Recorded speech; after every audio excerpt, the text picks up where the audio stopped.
My name is Kim Curtis. I live in Champaign, Illinois. I am an independent visual artist, though I do have a side kind of parallel career in costume design. So I do teach a few courses at the University of Illinois here in Champaign-Urbana in the costume design department. But today I'm going to talk about painting and more specifically kind of how I work through information in preparation for getting a body of work together. As many of us do, I spend a lot of time looking at my surroundings, and when traveling and walking or riding my bike, driving, I really try to focus in on these anomalous areas of our landscape that don't quite make sense, or we edit out because we tend to ignore things that aren't supposed to be there. So I often stop and take photos, and I really try to cultivate this kind of oddity when I go to painting also, kind of relying on the adage that truth is stranger than fiction. This is actually a photograph from the Northern California fires. I'm also really interested in how we depict layers of history that exist in our landscape. So both here in California and here in Germany, the idea of layers and layers of history and traces from former generations being kind of everywhere we are and either seen or unseen. And I kind of paint in pursuit of describing that without having it be too literal. This is a shot from my most recent show called Reconfigured. Both of these are oil paintings, mainly on mostly wood panel. And I'm going to take you through just a bit of my process of how I go about creating these. Most things start as a mess on my floor. I pretty much prime everything red because I like the way color sits on red. But really, I just try to create nonsense and noise that I can work through to find happy accidents, and that usually comes through some pretty ugly ugly iterations of jamming things together, trying to draw and impose some sort of information, but also finding information and carrying it through. I cut apart my panels, I rearrange them, I attach them to other paintings, I take them out of other paintings and insert them into paintings. I turn them upside down, and I rearrange things continuously as a way of keeping myself from getting too literal too quickly. And then eventually everything settles down and I end up with some sort of composition that makes sense to me. This is called Reconfigured 12, and these are 3 oil panels. The 3 bottom panels are oil on wood, but this center top panel is actually pink insulation foam that they use to insulate homes. The man-made materials that I use, which I deliberately edit, but also to force it to happen. As soon as you insert something that is unrelated, everything has to react to it. And so the landscapes either absorb it or they reject it, depending on how I'm feeling that day. Here's a close-up, and you can see the kind of chaos and residual information that gets left over by these different processes of trying to get things to cohere and make sense without trying to paint it too literally. And then I'm going to go through a few more. This is Reconfigured 7. Also oil on panel, except for the long, thin panels, which are insulation foam. The yellow that you see behind the tree is actually Pantone paper that graphic designers use for color swatching. I found some in my local reuse store, and that became one of the elements that I kind of injected into the landscape and forced the landscape to react to. And then bringing into the discussion the idea of trees, which are the longest living organism on Earth, and therefore can be sort of collectors or reservoirs of our human experiences. And you can see in this detail shot, the insulation foam that has the numbers printed on it, but also how everything that's happened in that painting has also happened to that tree, and that tree is actually a collection of all the history of the creation of the painting. This is reconfigured 16, also oil on panel on the top with tape, and you can see some duct tape in there and old house paint, and then the bottom panel is actually silver packing foam. Reconfigured 5, same situation. Again, a lot of these panels came from other paintings and then are kind of forced to adhere to the imagery that's evolving in whatever I'm working on. So that sort of branch-like thing that seems to be coming across the top of the painting is just something completely random that came from a different painting that I ended up keeping and liking. And that's the way I like to work, is kind of cultivating these ways of finding things that I wouldn't necessarily do on my own.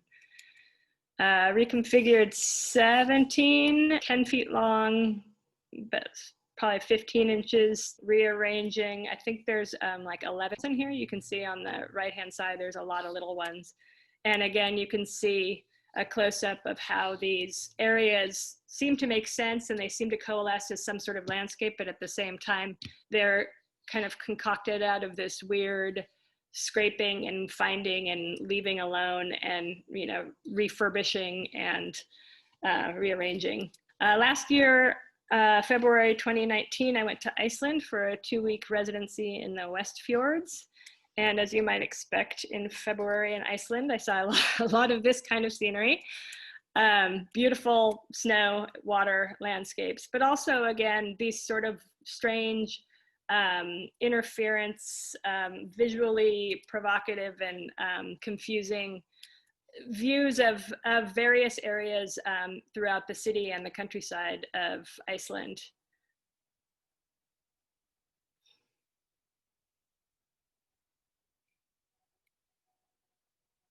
So that being a residency, I had to set to work pretty quickly and with only the things I could carry in my carry-on. So no more wood panels and foam, but I had some actually composition music for writing sheet music, and an envelope there, a back of a notebook, some aluminum tape, I think. And I really was cultivating not thinking too much, not knowing what I was doing, and setting down some marks and figuring out, you know, what would emerge after looking around for so long.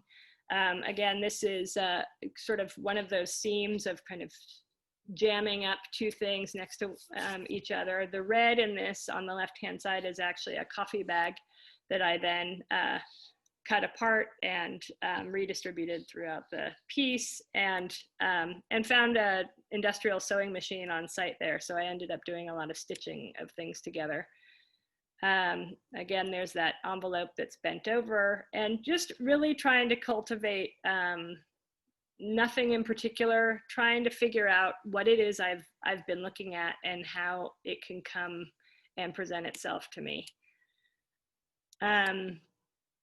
Back home, I decided to take another stab at it. I really wanted to get the idea of that big fjord and the big mountain around the fjord down. So I went through a lot of materials that I have stashed here in my flat files, including my old etchings from art school that went nowhere.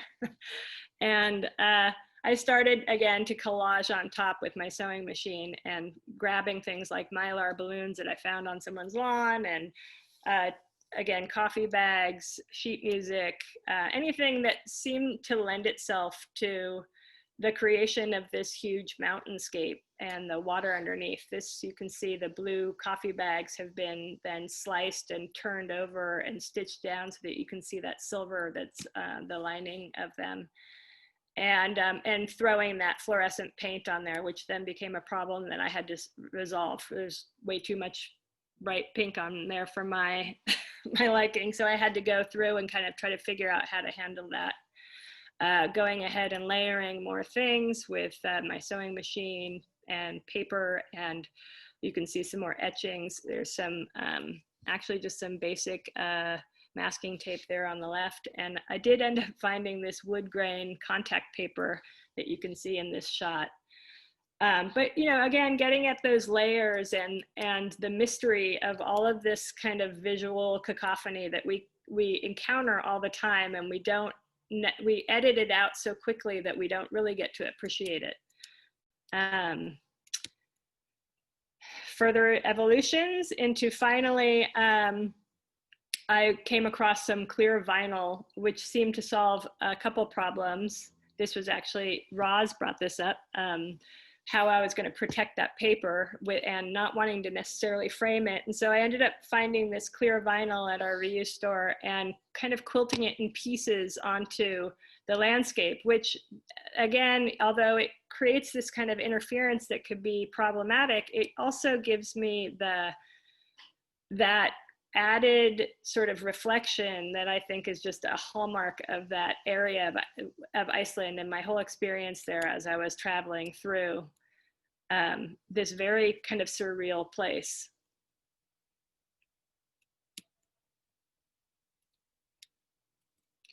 And then a quick peek into what I'm doing now.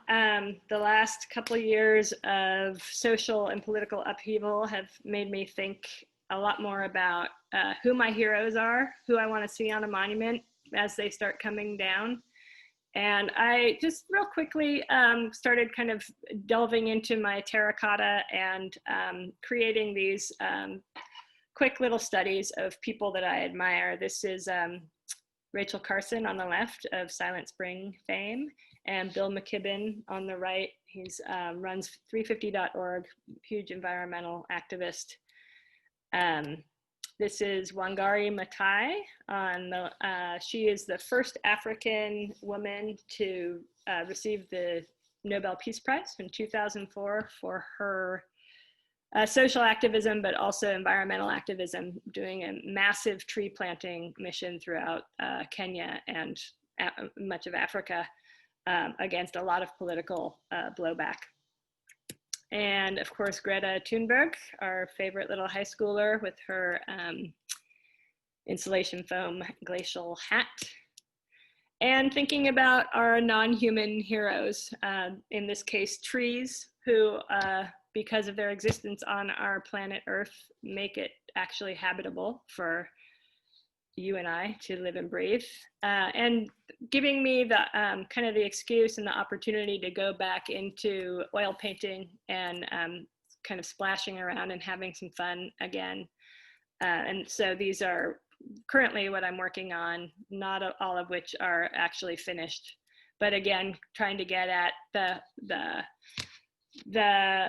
what I tell my students a lot in class is, you know, getting at a mixture of found and imposed. So trying to really direct what I'm doing through the facility of drawing and painting, but also creating circumstances so that accidents can happen, so that I can find things that I wouldn't normally be able to depict. This is my studio today, and as we speak, I'm done. Quest away. This is Jill, and I'm in Champaign, and I'm a big fan, and just wanting to know what your first piece of artwork was that you can remember. Oh, wow. Well, I don't know why this comes to mind, but I do remember very clearly with my friend Linda Tafe, we were really small. We chewed up dog food and spit it out on paper to see, just to express our disdain for the taste of dog food. But, you know, aside from that, I would say really junior high and high school were my formative years. I had a really fantastic junior high art teacher. And then moving into high school, had just a really extraordinary high school art teacher. Both of these were public schools, by the way. And but, you know, starting out really conservatively, trying to figure out how to draw from life. And then thankfully, my high school art teacher really, he was a performance artist and really encouraged us to push the envelope pretty quickly. And then I went to what my dad calls real school for college. So I did a lot of artwork, and I did some sculpting and such abroad when I was in school in Italy. But it wasn't really until I went back to art school in my early 30s when I really started to cultivate the kind of mark making and really kind of defacilitating yourself. I don't know if that's a word, but taking the facility out of your practice and actually really trying to use, your wrong hand, or really mess around to take the direction that your kind of facile mind and hand usually impose out of that process, and kind of court more accident and find interesting mark making. This is Anisha from Niwot, Colorado. And Kim, I really love your use of ecology, and even I love your boldness, in that, like you said, pushing the envelope. And your heroes, it's like there's intent behind what you do. Even that first piece, of the dog food. I like that aspect of your work. And I was wondering if you're familiar, because you have so many ecology heroes and nature and statements about nature. Are you familiar with Ecuador's constitutional rights for nature? Actually, yes, I took an environmental ethics class last semester, and we touched very briefly on that. And I think it's a fascinating topic. And there was actually an environmental lawyer in our class also. So the idea of nature having a legal case against humanity is really, really fascinating. Thank you for reminding me. I'm going to write that down again. Thank you. Bye-bye.